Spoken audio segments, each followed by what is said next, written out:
पहले बताइए urinary system, सही है। तो ये एक पूरा यूरिनरी सिस्टम का क्या बना हुआ है, स्ट्रक्चर बना हुआ है, सही है।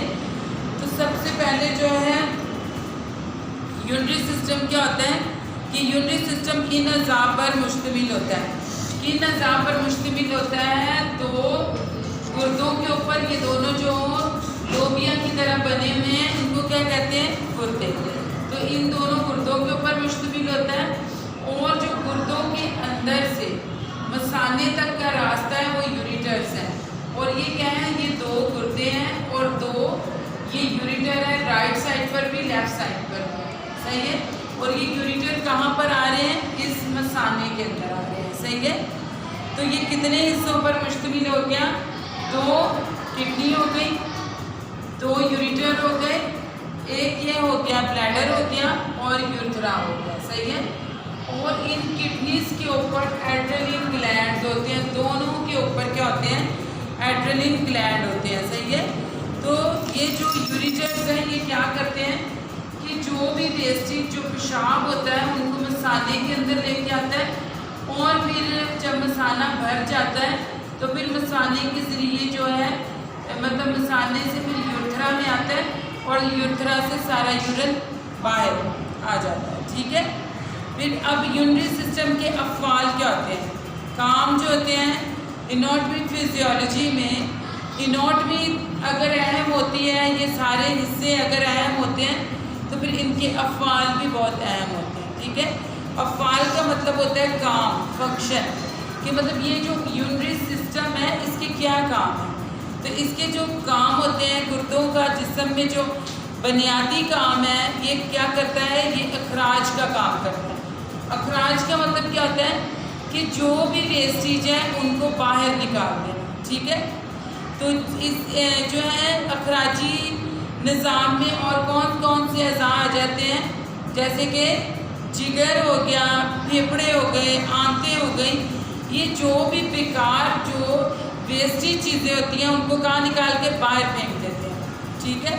अगर ये हमारी बॉडी में ये सारे वेस्टेज रहेंगे तो हमारी सेहत कभी भी सही नहीं रहेगी। यानी कि अगर ये रिटेन रहना शुरू हो गए, मतलब एक ही जगह ये जम के रहे, तो ऐसी एसिड्स गंदा तजाबियत हमारी बॉडी में बहुत ज़्यादा बढ़ जाएगी, जिसकी वजह से फिर क्या हो जाएगा कि हम बीमार रहना शुरू हो जाएंगे और बहुत सारे मसले मसाइल पैदा हो जाएंगे। और फिर वो क्या शक्ल इख्तियार, अगर ये पेशाब भी जितने वेस्टेज हैं अगर ये ना निकले तो क्या करेंगे, किडनी के ऊपर प्रेशर आएगा।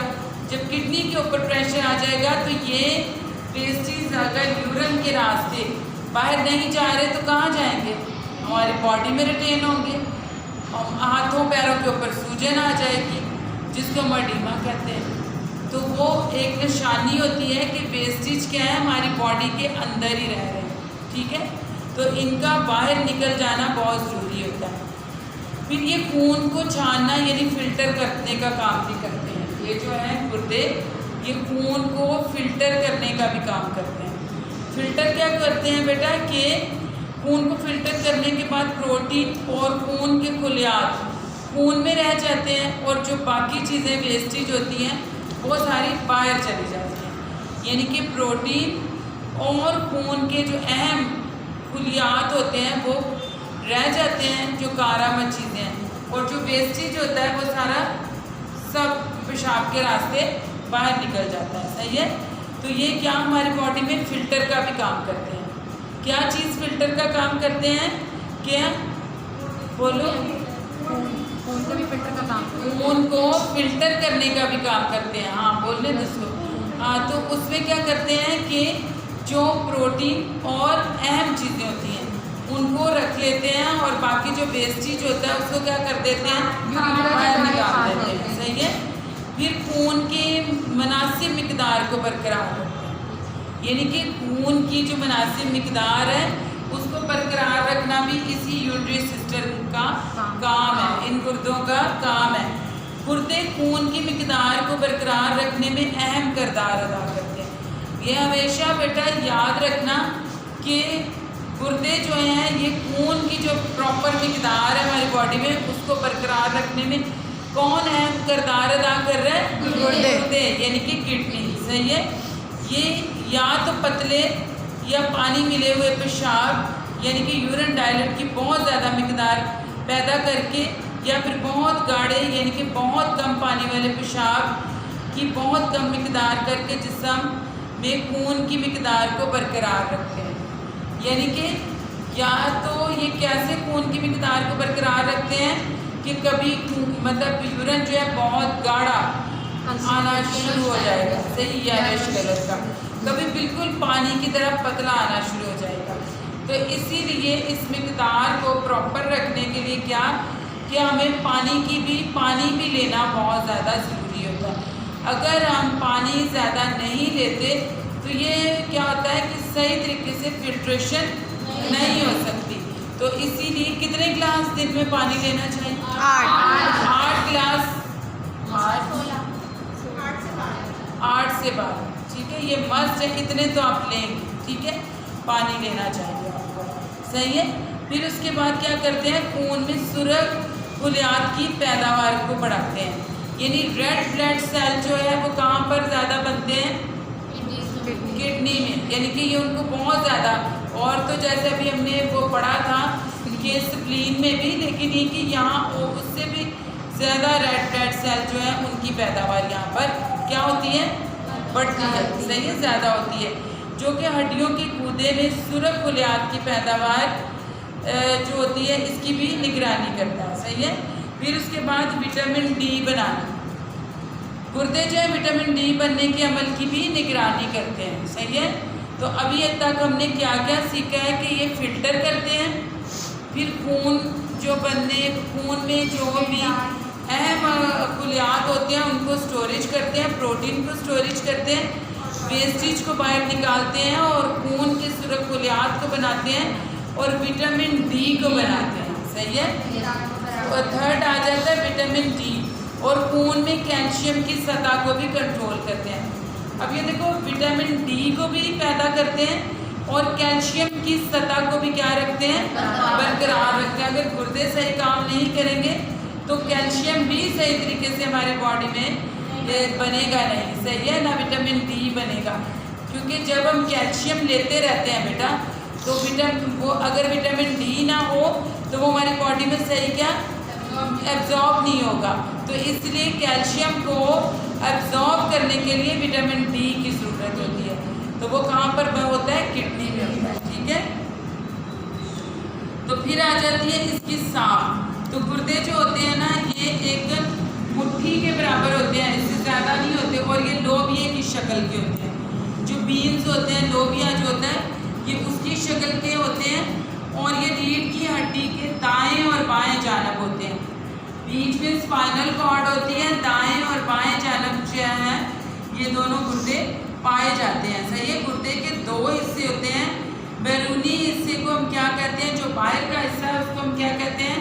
कॉर्टेक्स कहते हैं, और अंदर का जो हिस्सा होता है मेडुला कहते हैं, सही है। अगर इसको कट करके देखेंगे तो जो अंदर आपको शेप नजर आएगी वो मेडुला होगी, सही है।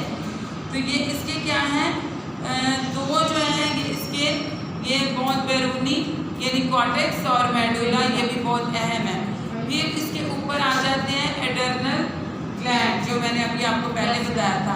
फिर पेशाब की नालियाँ आ जाती हैं, जो पूरे पेशाब को लेकर के यूरिटर्स जो हैं कहाँ पर आते हैं?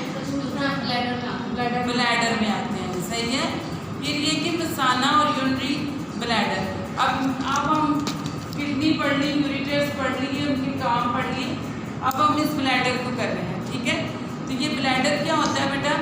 मसाना जो है ये एक खोखला सा खाली सा बर्तन है, ये ऐसे बिल्कुल खाली ऑर्गन है। जब इसमें पेशाब आता है ये तभी बनता है, और जब यूरिन खारिज हो जाता है ये फिर खाली हो जाता है। एक क्या होता है, ये खाली बर्तन की तरह का होता है, और ये पेल्विक कैविटी में होता है, सिम्प्लिस प्यूबिक के बिल्कुल पीछे। आपने पेल्विक बोन पढ़ी थी और उसमें आपने सिम्प्लिस प्यूबिक पढ़ा था, ये सिम्प्लिस प्यूबिक के बिल्कुल पीछे होता है वाक्य, समझ आई आपको? तो ये सिम्प्लिस प्यूबिक के बिल्कुल पीछे वाक्य होता है। औरत में ये यूट्रस और वजाइना के आगे वाक्य होता है। औरत में ये कहाँ वाक्य होता है? यूट्रस में और वजाइना के आगे की तरफ ये वाक़या होता है। सही है। इसका साइज इसमें मौजूद पेशाब की मिकदार के से हम हिसाब लगा सकते हैं। अब इसका साइज हम कोई भी उसको प्रॉपर नहीं नाम दे सकते कि इसका इतना साइज होगा। उसमें ये होता है कि जो पेशाब की मिकदार है ना, उससे हम अंदाज़ा लगा सकते हैं। अगर भरा हुआ होगा तो उसका साइज बड़ा होगा, अगर खाली होगा तो उसका साइज क्या होगा, छोटा होगा। तो मतलब ये उसके ऊपर मुनसर करता है कि उसमें कितना वज़न है। ठीक है। फिर पेशाब से भरा हुआ मसाना ज़चगी में यूट्रस के सिकुड़ने के अमल में रुकावट पैदा करता है। यानी कि यही मसाना अगर ये भरा हुआ होगा डिलीवरी के टाइम, ये बहुत प्रॉब्लम करेगा। तो इसलिए क्या करते हैं कि डिलीवरी का जब टाइम, जब औरत को बहुत ज़्यादा दर्दें आ रही होती, कॉन्ट्रैक्शन आ रही होती हैं, तो सबसे पहले क्या किया जाता है, मसाने को खाली किया, ताकि अगर मसाना खाली ना होगा तो दर्दें नहीं बढ़ेंगी। तो मसाना खाली कर दिया जाता है तो फिर दर्दें अच्छी तेज़ हो जाती हैं, बढ़ जाती है, डिलीवरी का अमल आसान हो जाता है। सही है। अब आ जाता है पेशाब बनने का अमल। सही है। गुर्दे खून में फ़िल्टर का काम करते हैं और हर गुर्दे में 1 मिलियन नेफ्रॉन्स होते हैं। हर गुर्दे के अंदर 1 मिलियन नेफ्रॉन्स मौजूद होते हैं। सही है। नेफ्रॉन्स क्या होते हैं, ये क्या होते हैं, ये गुर्दे के अंदर छोटे छोटे नेफ्रॉन्स पाए जाते हैं जिसकी जिम्मेदारी है फ़िल्टर करना। ये नेफ्रॉन्स जो इनके अंदर होते हैं उन्हीं का काम है फ़िल्टर करना, वही छानने का, छलनी का काम कर रहे होते हैं। ठीक है। तो ये क्या होते हैं कि ये हमारे बहुत ही अहम ये अज़ा हैं, मतलब ये बहुत अहम रोल अदा कर रहे होते हैं नेफ्रॉन्स। सही है। फिर उसके बाद ये है कि जो इसमें एक अहम जो पॉइंट बताना चाह रही हूँ वो ये है, तकरीबन 150 लीटर 33 गैलन माइल हर रोज़ गुर्दे कितना ये ज़ाया करते हैं, मतलब ये निकलता है माइल हमारी, कितना निकलता है 150 लीटर, ये लेकिन 99% साफ माइल खून में वापस चला जाता है। यानी यहाँ से जो साफ़ होता है वो खून में चला जाता है और वेस्टेज क्या होता है वो सारा बाहर आ जाता है। और पेशाब का तकरीबन 96% हिस्सा पानी होता है। वो आपको सबको पता है कि 96 हिस्सा क्या होता है, पानी पर मुश्तमिल होता है। और इसमें कुछ ख़ास मिनरल्स और एक मादा जिसे हम यूरिया कहते हैं वो मौजूद होता है। यूरिया जिगर में प्रोटीन की तोड़ फोड़ के दौरान बनता है। यूरिया पसीने में भी खारिज होता है, जब हमें पसीना आता है तब भी यूरिया बहुत ज़्यादा खारिज होता है। ठीक है। तो ये और यूरिन के रास्ते भी ये खारिज होता है। और अगर यूरिन किसी इंसान को प्रॉपर ना आ रहा हो तो उसकी बॉडी में यूरिया क्रेटिनिन की मिकदार बढ़ जाती है, और अगर वो किसी भी सूरत को ना निकल पाए तो वो मरीज़ की जान भी जा सकती है, उसकी किडनी भी फेल हो सकती है। तो ये था एक छोटा सा रिव्यू उसके बारे में जो बताना था आपको यूरिनरी सिस्टम के बारे में, या आपको समझ आ गई होगी। ठीक है।